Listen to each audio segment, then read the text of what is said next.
Inilah 7 keistimewaan Palestina dalam Islam. 1. Masjid Al-Aqsa. Keistimewaan Palestina dalam Islam yang paling utama tentunya adalah adanya Masjid Al-Aqsa di kota Yerusalem, Palestina. Masjid Al-Aqsa atau Baitul Maqdis ini pernah menjadi kiblat salat umat Islam, sebelum akhirnya pindah ke Ka'bah di Masjidil Haram, Makkah.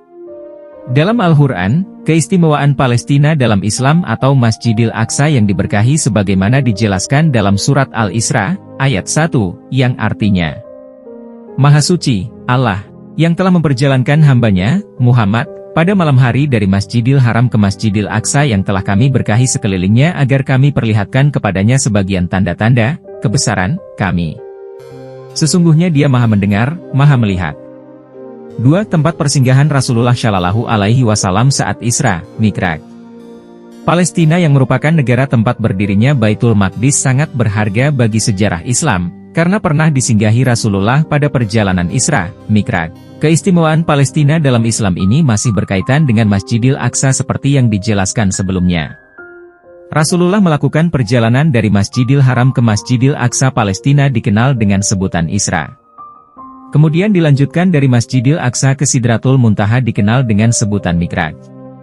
Perjalanan spiritual yang panjang ini hanya memakan waktu 1 malam saja yaitu pada 27 Rajab.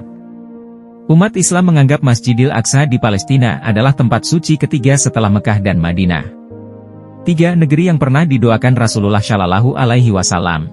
Negeri Syam ini pernah didoakan oleh Rasulullah, seperti yang terdapat dalam hadis riwayat Bukhari, yang artinya, Ya Allah, berilah kami barokah pada negeri Syam, Ya Allah berilah kami barokah pada negeri Yaman.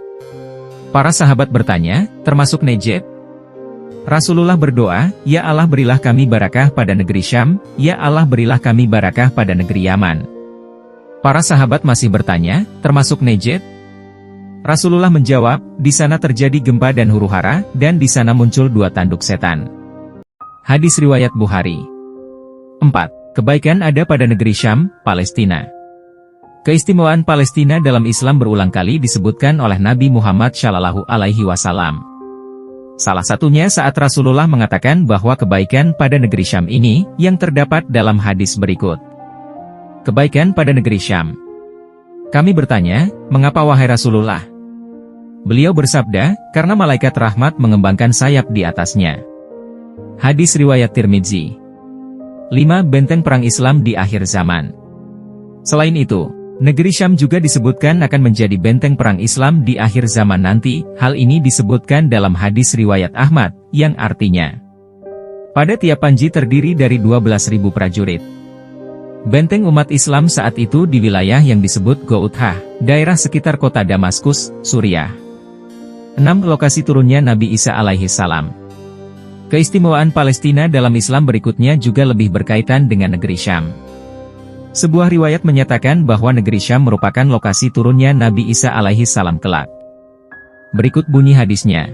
Nabi Isa alaihi salam akan turun berdekatan dengan menara putih di timur Damsyik, Damaskus, dengan memakai pakaian kuning. 2 telapak tangannya terletak di atas sayap 2 malaikat. Apabila dia menundukkan kepalanya meneteslah air. Apabila dia mengangkat kepalanya lagi, turunlah daripadanya seperti untaian mutiara.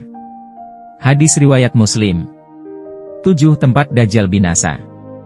Keistimewaan Palestina dalam Islam selanjutnya yaitu menjadi lokasi terbunuhnya Dajjal. Diriwayatkan dalam sebuah hadis, negeri Syam nantinya akan menjadi tempat Dajjal dibinasakan. Hal ini dijelaskan dalam hadis berikut. Al-Masih Dajjal akan datang dari arah timur, ia menuju Madinah hingga berada di balik Uhud. Ia disambut oleh malaikat, maka malaikat membelokkan arahnya ke Syam, di sana ia dibinasakan. Hadis riwayat Ahmad. Keistimewaan negeri Syam dalam Islam ini juga dijelaskan dalam riwayat lain. Lalu, turunlah Isa bin Maryam di Menara Putih di bagian timur Damaskus. Isa bin Maryam menemukan Dajjal di pintu Lot, kemudian membunuhnya. Hadis riwayat Abu Dawud.